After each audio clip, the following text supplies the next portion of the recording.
आप सभी का स्वागत है। सभी को प्रणाम। ये रही चैनल का डिस्क्लेमर। पहला हम समझेंगे cosmic founder, God, source, fields.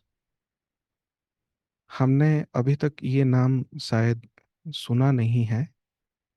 ये है स्रोत,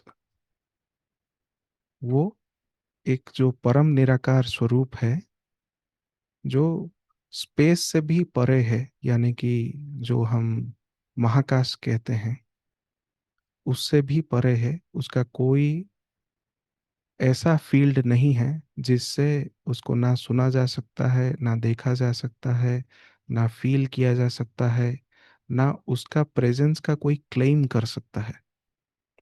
तो उससे हमारा जो भी सारे अभी तक के क्वेरी थे कि ये कोई भगवान है, क्या है, उसको आज हम इन डिटेल डिस्कस करेंगे। तो ये कौन है? ये पूरे ब्रह्मांड को रचना करने वाला स्रोत है, और जिसने ये सारे जो गॉड लाइक एंटिटीज हैं, यानी कि भगवान स्वरूप, आप जितने भी देवी देवताओं को, अवतार को, या किसी भी महापुरुष को आज तक आकलन करते आए हैं, उनका चित्र देखते हैं कहीं पे फोटो में, या तो उनको आप अपने ध्यान विधि साधना में उनको एक्सपीरियंस करते हैं, ये उनका स्रोत है। यानी कि वो सभी इसके अंदर समाया हुआ है। तो उसको कैसे हम समझेंगे? ये हमने जो भी सारा नॉलेजेस पढ़ा है, ये जो कॉस्मिक फाउंडर गॉड सोर्स है, जो पूर्ण निराकार स्वरूप में है, असल में वो कहाँ पे है? जितने भी आज तक लोग सारे क्लेम करते आए हैं कि कोई फलाना डायमेंशन में है, कोई इतने नंबर ऑफ डेंसिटी में है, या इस लोक में रहता है, इस जगत में रहता है, वो सारे के सारे उनके चेतना स्तर के अनुसार उनका एक एक्सपीरियंस हो सकता है। बट वे सभी एक्सपीरियंसेस, या तो उनका जो चैनल्ड मैसेज है, वो सभी सत्य नहीं है। क्योंकि ये जो कॉस्मिक फाउंडर गॉड सोर्स है, वो कौन है असल में? उसको कहा जाता है कॉस्मिक लोगोस, जिसमें समय और परिस्थिति, टाइम और स्पेस जो है, नॉन डायमेंशनल फॉर्म में है। तो उसका आउटकम, या तो सरल शब्द में क्या समझेंगे, कि वहां पे ना समय है, ना परिस्थिति है, ना कोई डायमेंशन है। और वो जो अनंत निराकार स्वरूप में है, वो कैसे फिर सारे फॉर्म्स को बनाया?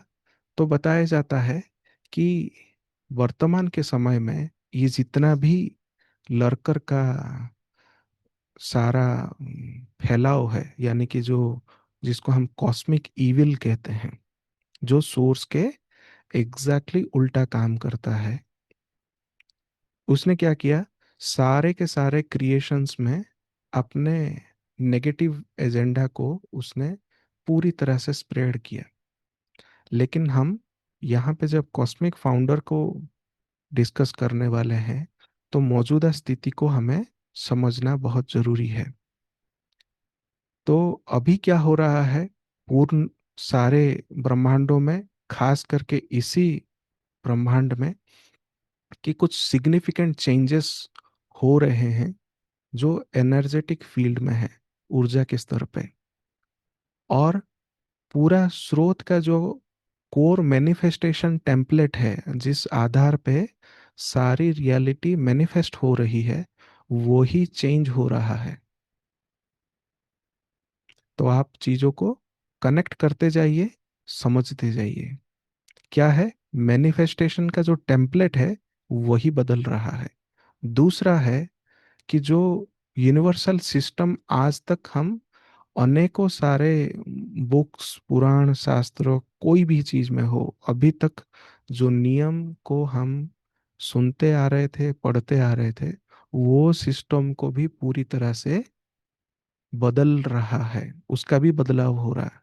तो आप समझ सकते हैं ये कितना बड़ा बदलाव है। और इस बदलाव के वजह से क्या है कि बहुत सारे असेंडिंग पाथवे जो है खुल रहे हैं। कहाँ से?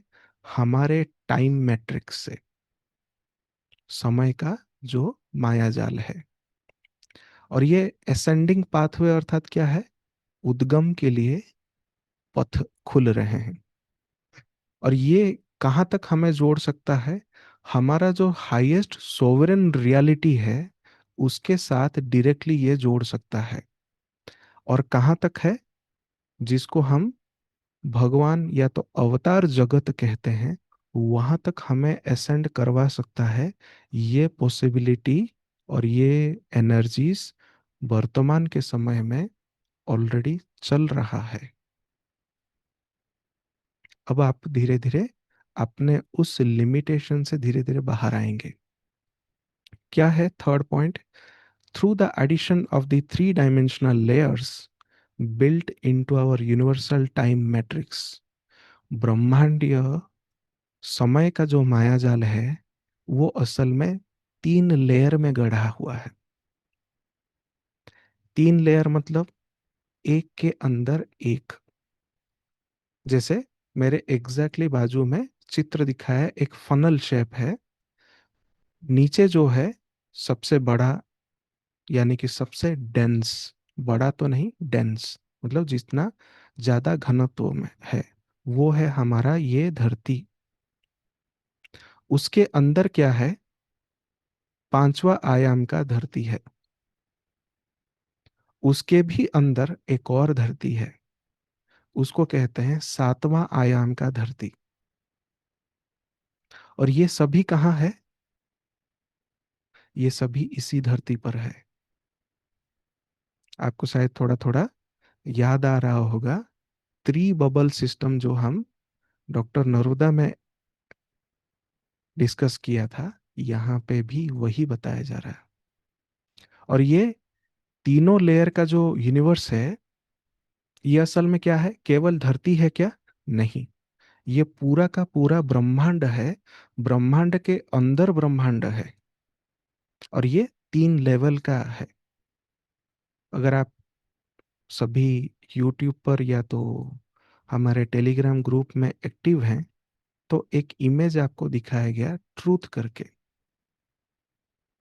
जिसमें रिंग के अंदर रिंग है, जिसमें ट्रूथ का तीन अलग नजरिया दिखाया गया। और इसमें हम अगर कभी किसी से भी जब डायमेंशन सुनते हैं, तो हमारे जो माइंड का जो टू डायमेंशनल आकलन है, कल्पना है, वो किसको दिखाता है? इसको दिखाता है। सबसे राइट में जो है, यानी कि एक के ऊपर एक है करके। तो हम क्या सोचते हैं? फलाना जो कॉन्शियसनेस है वो फिफ्थ डायमेंशन में है, कोई सेवेंथ डायमेंशन में है। तो हम सोचते हैं ये कोई बहुत बड़ा जगह होगा। लेकिन असल में है क्या वो? अगर आप थोड़ा सा अपने चेतना को एक्सपांड करेंगे या तो ध्यान साधना करते हैं, तो आपको समझ में आएगा कि ट्रूथ जो है ये भी है, जो मिडिल में है। वो क्या है? एक फनल शेप में है। तो तीनों रियलिटी क्या है? तीनों आपस से अलग हैं, लेकिन हैं उसी जगह पर है। यानी कि जिस जगह पे उसको हम पहले क्या समझ रहे थे, वो कहीं अलग जगह है क्योंकि डिस्टेंस हम देख रहे हैं। लेकिन दूसरे में आकर क्या समझ रहे हैं कि है, लेकिन वो एक ही जगह है। लेकिन जब और एक्सपांड करते हैं अपनी कॉन्शियसनेस को, तो क्या समझते हैं कि ये तीनों रियलिटी जो है, या तो तीनों ब्रह्मांड जो है, वो एक के अंदर एक है। यानी कि वो एक ही जगह है। तो ये जो 3D अर्थ, 5D अर्थ, 7D अर्थ जो है, ये कहाँ तक फैला हुआ है? अप टू 15th डायमेंशन तक फैला हुआ है, जिसको कहते हैं डायमेंशनल मैट्रिक्स। अर्थात आप चाहे 15वें डायमेंशन तक चले जाइए, हैं आप माया के अंदर ही। वहां पे इसी थर्ड डायमेंशन का जो क्या बोलते हैं, जो जटिलता है, कॉम्प्लेक्सिटी है, वो हो सकता है हायर डायमेंशन में कम हो जाए, लेकिन वहां पे भी है। तब आपको धीरे धीरे और अंदर रियलाइज हो रहा होगा, क्या हम 15 तक असेंड होते होते, क्या हम सभी माया के अंदर ही हैं? आंसर है यस। लेकिन अभी जो फिलहाल टाइमलाइन चल रहा है या शुरू होने जा रही है, इसमें पॉसिबिलिटी है कि इन तीनों का जो कॉरिडोर है, रास्ता है, ये तीनों अलाइन होकर खुल रहे हैं। वो कौन सा रास्ता है? वो रास्ता है 16th 17th and 18th dimension का जो द्वार है। वो कहाँ पे है? 15 से ऊपर का, वो है नॉन डायमेंशनलाइज्ड फॉर्म में है, जिसमें कोई आयाम या तो डायमेंशन नहीं है। उसका जो द्वार खुलते ही ये जो एनर्जीज अब आने लगेंगी, चाहे इस धरती पर हो या तो फिफ्थ वाला जो डायमेंशन का रियलिटी, उसमें जो जीव है, हमारा ही जो स्वरूप है, सेवेंथ में जो हमारा स्वरूप है, वो सभी क्या करेंगे? सीढ़ी जैसा, जैसे स्टेप्स हम चढ़ते हैं, वो क्या करेंगे? स्रोत में मिलते जाएंगे, यानी कि समा जाएंगे। तो प्रश्न उठेगा कि हमारा क्या होगा, उसका भी डिस्कस करेंगे। इसमें क्या है, जो हम 15 आयाम तक यानी 15 डायमेंशन तक जो ये पूरा माया का जाल है, उसको कहते हैं यूनिवर्सल टाइम मैट्रिक्स, ब्रह्मांडीय समय का माया जाल। और इसी में हमारा जो मिल्की वे गैलेक्सी है, उसका जो पूरा का पूरा सिस्टम है, वो हायर डोमेन में, हायर फ्रीक्वेंसी में ऑलरेडी शिफ्ट हो चुका है ऊर्जा के स्तर पे। और वो ऑलरेडी कनेक्ट हो चुका है अपने गॉड सोर्स फील्ड में, जिस वजह से अब फिलहाल जो एसेंशन का जो प्लान है, वो डायरेक्टली सोर्स उसको हैंडल कर रहा है, जिसका प्लान का नाम है होस्ट फेल सेफ प्लान, जिसमें कोई हानि नहीं होगा, फेल का कोई गुंजाइश नहीं है। वैसा असेंशन का एक रास्ता और एनर्जी बन रहा है। इससे पहले जितने भी प्लान्स क्रिएट हुए, किसके अंदर? गॉड फील्ड के अंदर, यानी कि जो हायर गॉड फॉर्म में या तो अवतार फॉर्म में जो हमारा स्वरूप थे, उन्होंने जितने अटेम्प्ट लिए वो सब फेल हो गए। अब उनसे भी ऊपर का जो हमारा निराकार स्वरूप है, अब वो डायरेक्टली इस सृष्टि में हस्तक्षेप कर रहा है, इंटरफियर कर रहा है, इंटरवीन कर रहा है कि ये सभी चीज को व्यवस्थित करे। तो इसी को कहा गया द एसेंशन साइकिल, उद्गम का चक्र। और ये कब खुलता है? जब ये प्रिसीजन ऑफ इक्विनॉक्स होता है। तो वो कब, कैसे पता चलेगा? वो हर 26,556 साल में एक बार ये तीनों जो डोरवे है अलाइन होकर जब खुलते हैं, ये पूरा का पूरा एनर्जी का द्वार जो है खुलता है। अब हम समझेंगे यूनिवर्सल टाइम मैट्रिक्स क्या है, जिसके माध्यम से ये पूरा समय चलता है। अब इसमें जो हम अभी हैं, उसको कहते हैं पर्सनालिटी मैट्रिक्स, यानी कि व्यक्तित्व का मायाजाल। इसलिए कभी भी कुछ भी करते हैं, हम खुद को पहला प्रायोरिटी खुद को देते हैं, यानी कि जो बॉडी का फॉर्म है, आत्मा के फॉर्म को नहीं आइडेंटिफाई करते हैं कि हम आत्मा है करके, बट बॉडी के जो फॉर्म है या तो उसकी जो हरकतें हैं, उसको हम प्रायोरिटाइज करते हैं। इसलिए इसको नाम दिया गया पर्सनालिटी मैट्रिक्स। और वो कहाँ तक फैला है? पहला आयाम, दूसरा आयाम और तीसरा आयाम में, जिसमें ईगो है, एडिक्शन है, क्रिएटिविटी है, डिजायर है, सबकॉन्शियस माइंड है, ये सभी चीजें हैं। अब उससे ऊपर का मैट्रिक्स को देखेंगे, जो है फिफ्थ डायमेंशनल मैट्रिक्स है, जिसको कहते हैं सोल मैट्रिक्स। और जितने आरबीटी साथी हैं उनको मैं फिर से याद दिला दूं, आप अपना सेवन स्टेट ऑफ कॉन्शियसनेस का जो आपको ऑलरेडी बुकलेट में दिया है, उसको इसके साथ जोड़कर आप समझ सकते हैं। तो ये क्या है? ये है आत्मा का मायाजाल। इसमें कौन कौन से आयाम हैं? Fourth, fifth and sixth. तो इसमें क्या क्या है? इसमें हमारे हायर वेरिएंट्स हैं, हमारे स्वरूप हैं। वो क्या क्या है? इंडिगो फैमिली है, सीरियन फैमिली है, प्लीडियन फैमिली है, और इजिप्शियन स्पिंक्स के जो एनर्जीज हैं, रेप्टिलियन इन्वेजन के जो एनर्जीज हैं, इसके अंदर है। यानी कि इससे हम क्या समझ सकते हैं?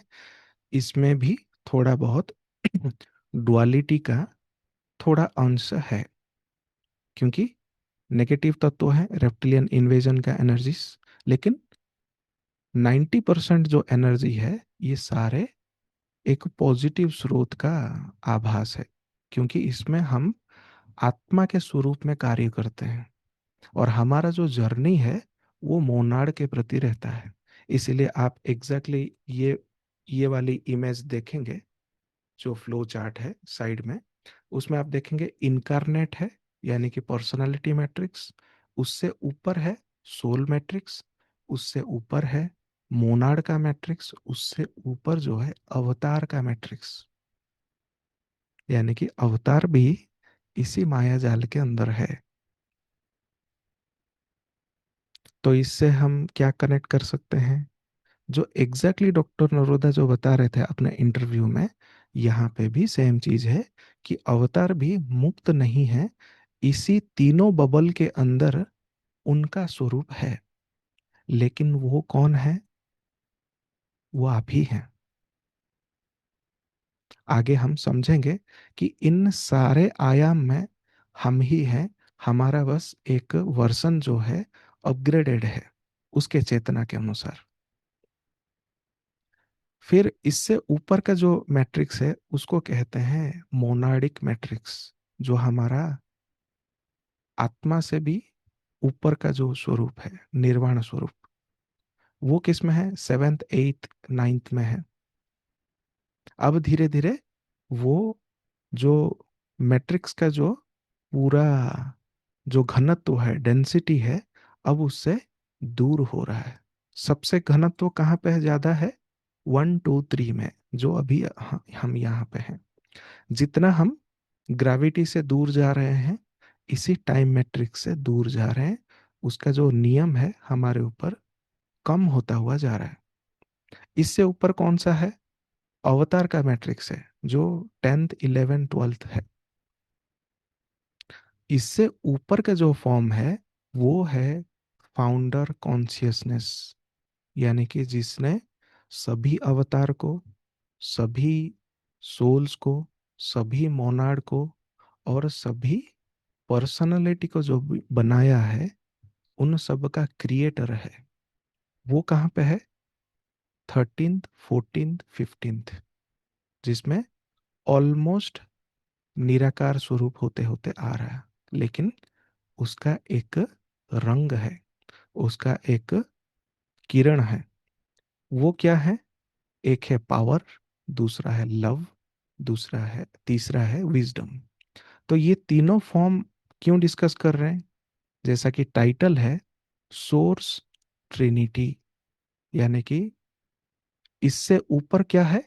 पिछले इमेज को अगर देखेंगे, 15 से जो ऊपर के डायमेंशन है वहां से स्रोत शुरू हो जाता है, जो नॉन फॉर्म है, नॉन डायमेंशनलाइज्ड है, यानी कि जिसका कोई आयाम नहीं है। और जब ये तीनों फ्लेम को देखते हैं, कौन सा? Violet flame, golden flame and the blue flame. ये तीन फ्लेम क्या है? सोर्स का पहला तीन किरण है जो इन तीन डायमेंशन में उपस्थित हैं, और इन्हीं तीन फ्लेम ने ये सारा रचना गढ़ा है। ये थी आज का पूरा लाइव सेशन। और आप हमारे रिसर्च को, पढ़ाई को, चैनल को सपोर्ट करना चाहते हैं तो नीचे दिए गए यूपीआई आईडी के माध्यम से आप हमारे चैनल को और हमारे वर्क को, मेहनत को सपोर्ट कर सकते हैं। तो सेशन क्लोज करते हैं। सभी को प्रणाम।